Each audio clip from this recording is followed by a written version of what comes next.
don't persuade a person by shouting at the person. You don't. And I indicated to them that the ministry had plans to come and brief the House, but they insisted on us varying the order of business so that they could make the statement. So, Mr. Speaker, if we had been patient, we would have actually received the minister at statement time to make the statement even before these statements were made. So I want to assure him that the acting Minister for Defense, that's the Minister for Finance, is on his way here to come and make a statement to this House. So please exercise a little patience, and very soon the acting Minister for Defense will be in this House. Minority Leader. Mr. Speaker, lately we have been receiving a lot of tutorials from the respected Majority Leader, tutorials on rules of this House. Mr. Speaker, with respect, I submit most humbly that what he just did was not a point of order. Mr. Speaker, when the leader of the House himself chooses convenience over principle, it becomes worrying. It is becoming very convenient that the leader of the House is very intolerant of views that are expressed by this side of the House, and he finds ways to come through a supposed point of order and even issue threats. Mr. Speaker, this must stop. As and when it pleases the Majority Leader, he uses the rules to stop people from expressing their opinion. Mr. Speaker, this is House of Parliament. We do not have any problem at all if the strict practice is that rules. It will be an opportunity for us to learn and learn. But he who comes to equity must do equity. He must do equity. Enough of this, Mr. Speaker, and I humbly beg that if he is talking about rules, he himself should practice it. What is happening, Mr. Speaker, in this House is amounting to the Majority Leader using the back door to introduce a certain culture of silence, to silence the views of the minority. That is what he's doing, so that he would intervene to stop your thought pattern and have his way, instead of patiently waiting for his time to make his own views known. This must stop. It must not come from the leader of the House. Yes, Majority Leader. Mr. Speaker, it is obvious that the Minority Leader has issues.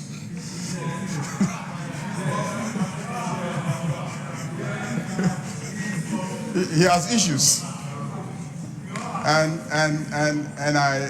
I think, like the Speaker said last week, when we were discussing football, somebody jumps to discuss Ampi. Mr. Speaker, if you go and review the cameras, you will see that your deputy whip at the beginning walked to me here and came and pleaded with me that I should allow him to vary the order of business so that Anodompre will make the statement. He came here and pleaded with me. He came here and pleaded with me. The cameras bear testimony. The cameras bear testimony. Mr. Speaker,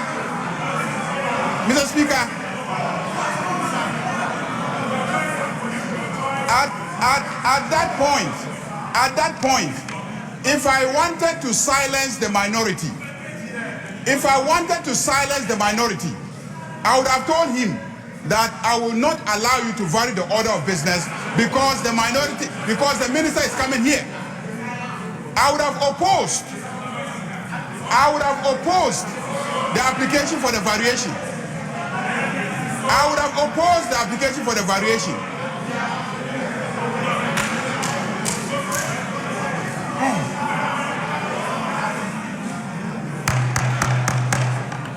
Honorable member, what are you doing? What are you doing?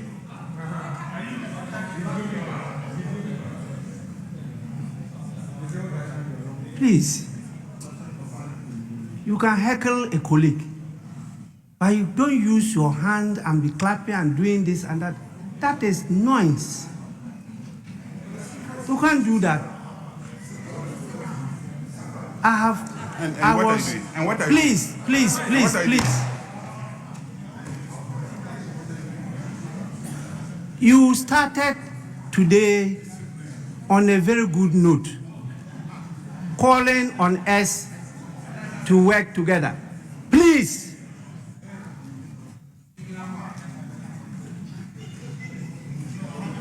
The Honorable MP in blue dress spoke very well here. I got a response over there calling on us and all Ghanaians to work together. Meanwhile, you yourself seated here cannot work together. Differences is natural. It depends on how you express the difference.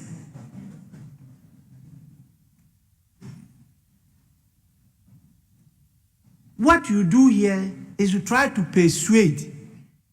You don't persuade a person by shouting at the person. You don't. You have to use a voice modulated in a way, the tone, the words, how you express it to convince the person.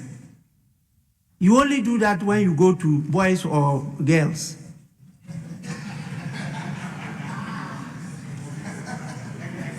But you are here. You are not only talking to your colleague here, you are talking to the whole country and the nation. Why? We are faced with a very sad occasion. And again, it's not words or actions.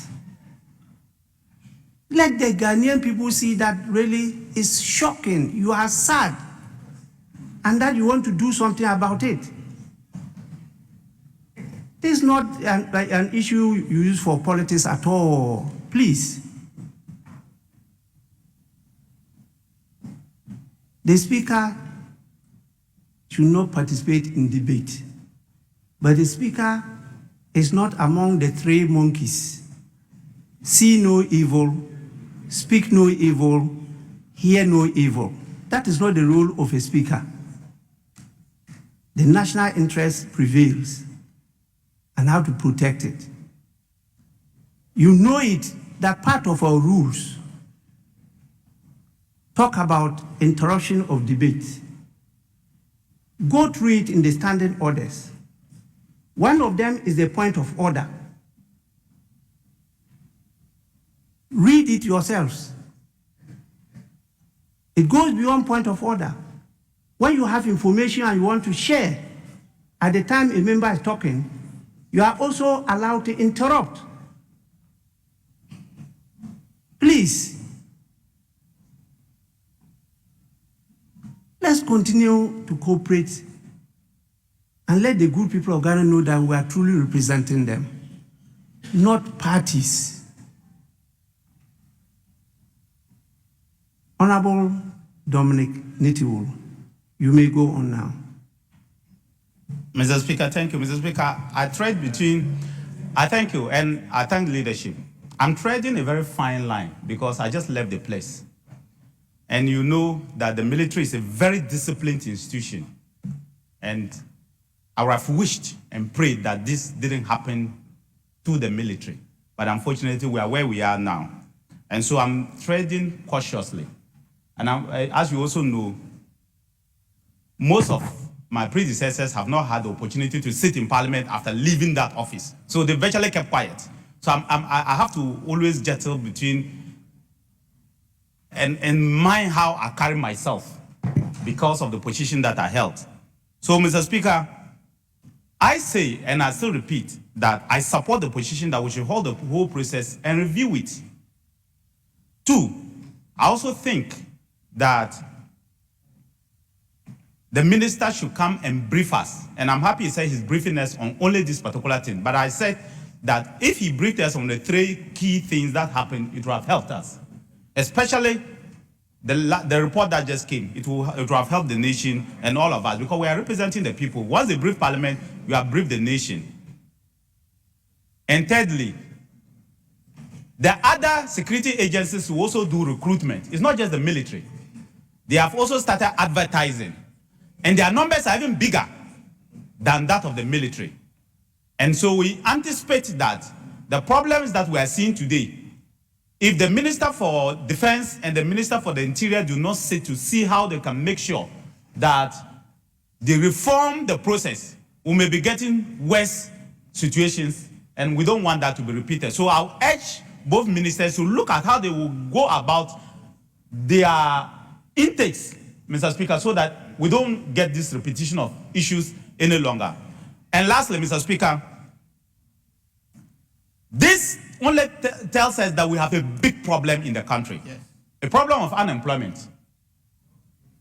Big problem.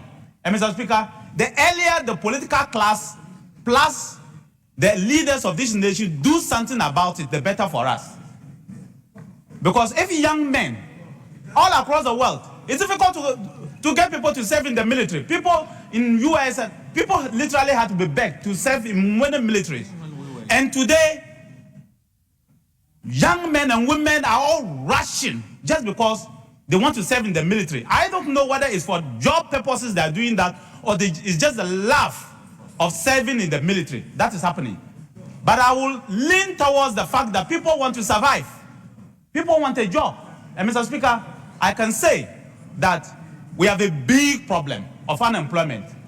And these teeming youth who are outside, between the ages of 21 when they have completed school and 25, if we don't do something about them, Mr. Speaker, this nation called Ghana, we may regret one day. I don't know when, but I can say that it's easier, or it is better for the political class to think together.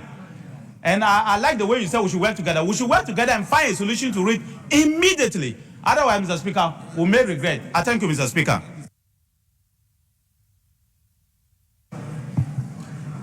Yes, a female voice. Thank you, Mr. Speaker, for the opportunity to comment on the statement ably made by my colleagues. Mr. Speaker, I wish to first of all express my condolences to the bereaved families. It is really, really very painful to have our children to go for recruitment only for us to lose them. But I want us to all take solace in the Almighty Allah. There is nothing that happens that doesn't happen at the right time. This is what the Almighty Allah has ordained for them. Today is their day. No matter how, no matter what, no matter who was there, as what, even if we brought all the presidents of the world to sit there as ministers or whatsoever, once today is ordained for them to die, they will. And this is what has happened. Unless you don't believe in the oneness of God, unless you don't believe in the oneness of the Almighty Allah, it is not anybody who wanted them to die. There's no single officer there who wanted even one single soul to pass.